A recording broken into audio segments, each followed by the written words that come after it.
We'll then move on to the next presentation, which is Lisa Treverrow from the Australian Institute of Aboriginal and Torres Strait Islander Studies. Lisa's going to present a topic on the lived experience, people in research design and conduct. So welcome, Lisa. Thank you. Thanks very much, Anthony. I wanted to echo your acknowledgement of the traditional owners of the lands on which everybody is meeting today. And I also wanted to say thanks to the other presenters. Thanks so much for the very informative and interesting presentations. So what I'm really talking about is the code, the Australian Institute of Aboriginal and Torres Strait Islander Studies, who we are. We're the nation's only institute focused on the diverse history, cultures and heritage of Aboriginal and Torres Strait Islander Australia. And our vision, which I just love, is a world in which Aboriginal and Torres Strait Islander knowledge, cultures are recognised, respected, celebrated and valued. We were established initially in 1964, I think initially actually 1961, but formally in 1964. We celebrated our 60th anniversary last year, which is pretty exciting. And in 1989, the legislation was passed, the Australian Institute of Aboriginal and Torres Strait Islander Studies Act. And under that Act, we have a responsibility to provide leadership in the field of ethics. One of the main ways that we do that is by enforcing the Code of Ethics for Aboriginal and Torres Strait Islander research. And this is what the code looks like for anybody who's interested. The purpose of this code is to promote ethical and responsible practice in Torres Strait Islander research in Australia, increase the contribution of Indigenous knowledge to Australian research. There are so many people, Aboriginal and Torres Strait Islander peoples, who have so much knowledge to share, and we need to rely on them. They've been looking after this country for 65 million years. We've had it for a couple of hundred and we've done a fair bit of damage. So, let's rely on the people who know how to look after it, We have to ensure that research has a positive impact on Aboriginal and Torres Strait Islander peoples. And the code doesn't just cover peoples, it also covers land and waters. So while this is a HREC conference, our Research Ethics Committee doesn't just do the H part, we do all sorts of research. And also to continuously improve the quality of research in the area. So one of the things that you ask then is well, what exactly is Aboriginal and Torres Strait Islander research? And simply put, the code defines it as research that impacts on or is of significance to Aboriginal and Torres Strait Islander peoples. And that's why I say it's not just about the human aspect, but it's also about the lands and the waters for Aboriginal and Torres Strait Islander people because of their continuing connection to country.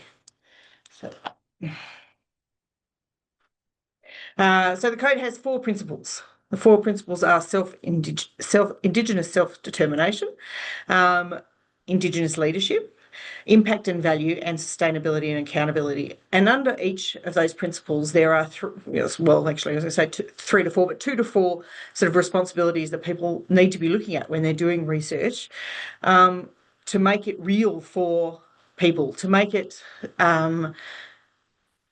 responsible research undertaken in Australia.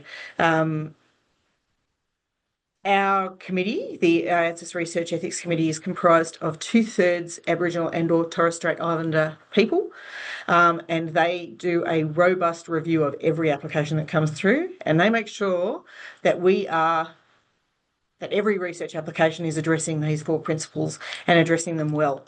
It's not enough to just make a statement that you understand what it is. You really have to show in your research application how it is that in your ethics application, I beg your pardon, how it is that you're meeting these particular principles. So I'm going to go into a little bit more detail. So principle 1 talks about Indigenous self-determination. Indigenous self-determination is about ensuring that research is conducted with Aboriginal and Torres Strait Islander people. Historically, we are all aware that there's a lot of research that's been done on or about Aboriginal and Torres Strait Islander people. We here at ATSIS want to ensure that research is being done with people.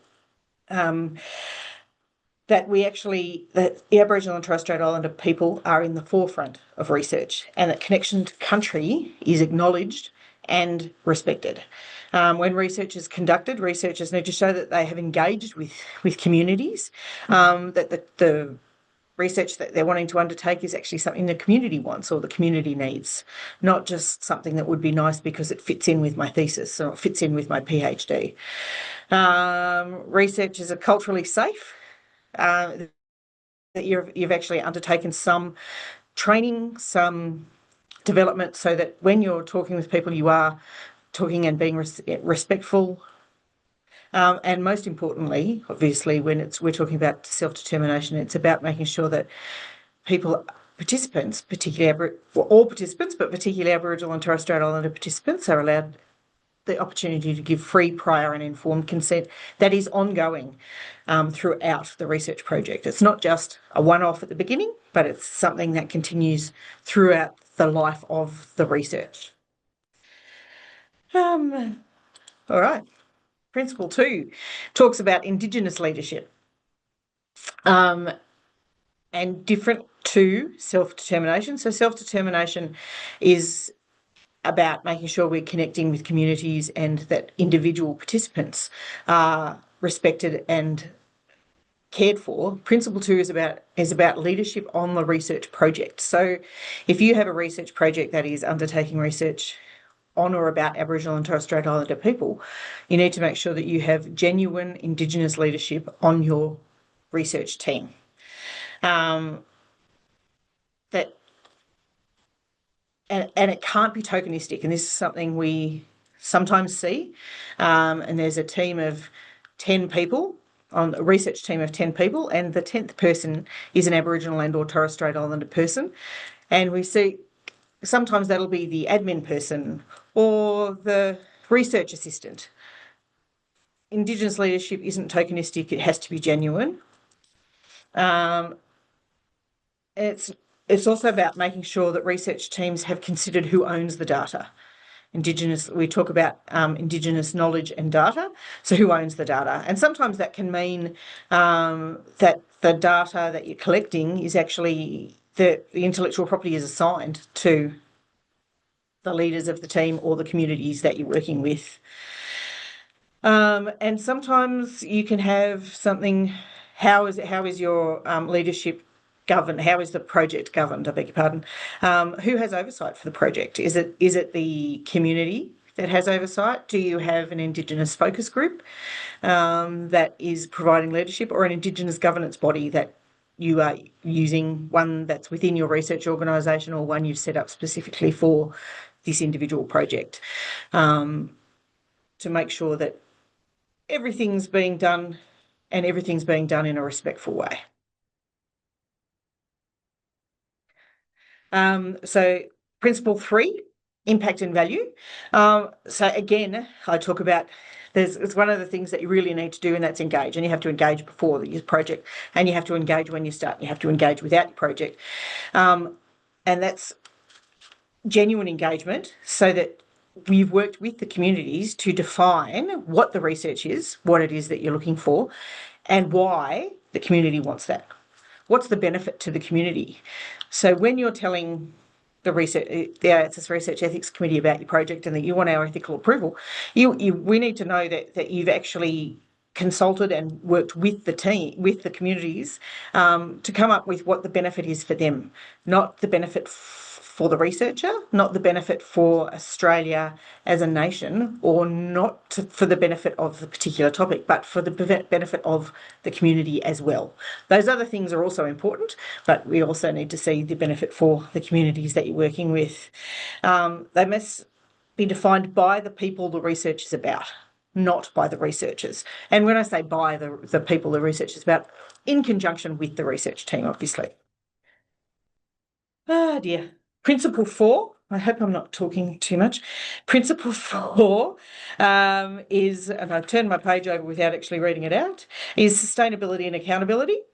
So how are you ensuring that the knowledge holders are being consulted and that you're reporting back to them?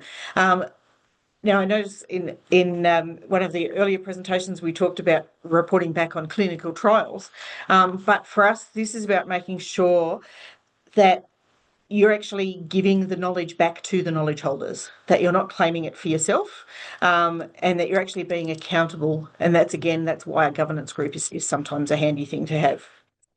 How are you ensuring that your research is what the community needs now and for the future? What's the impact on the environment, the culture, the social aspects, economic? How is your research going to make positive impacts on the communities and the people involved in the research?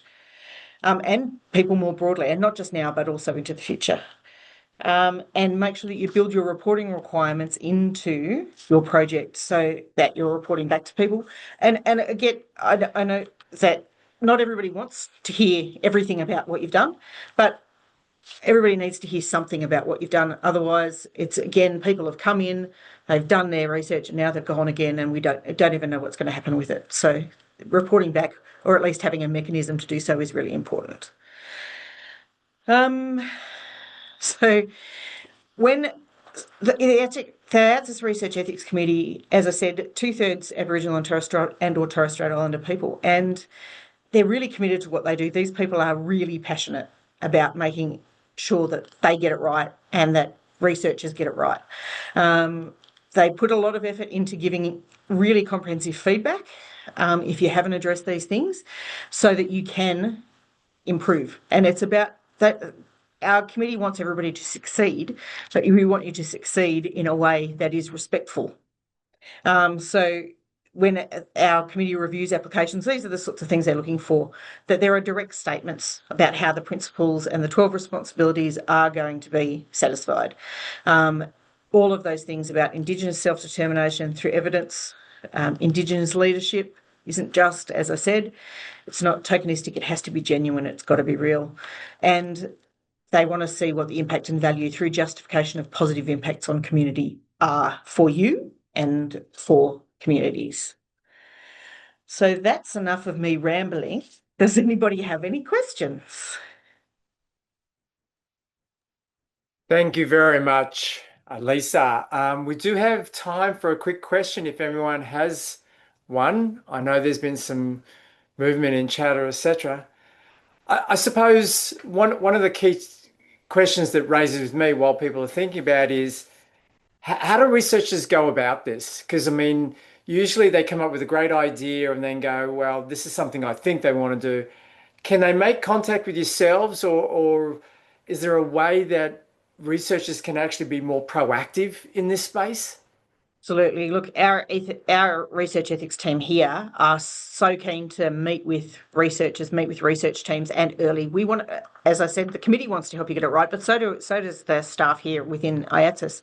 They want to help you get it right, and they're happy to meet with you, happy to give you feedback before you submit your application. They're happy to give you directions. Sometimes people struggle finding a particular community or an organisations or peak bodies or that sort of stuff, and we're happy to say, look, this is the stuff we know. And absolutely contact us at ethics@iatsis.gov.au, which is up on the screen there, and we contact us as early as you want because we want to help you get there. And getting in early is a good thing because we are in demand at the moment. Yeah. And that's great to hear. We're right on time, so it's great that with timing. So thank you very much. Again, audience, if you have queries, etc., for Lisa, please contact her through her contact there. Please join me in thanking Lisa for her presentation today. We're up to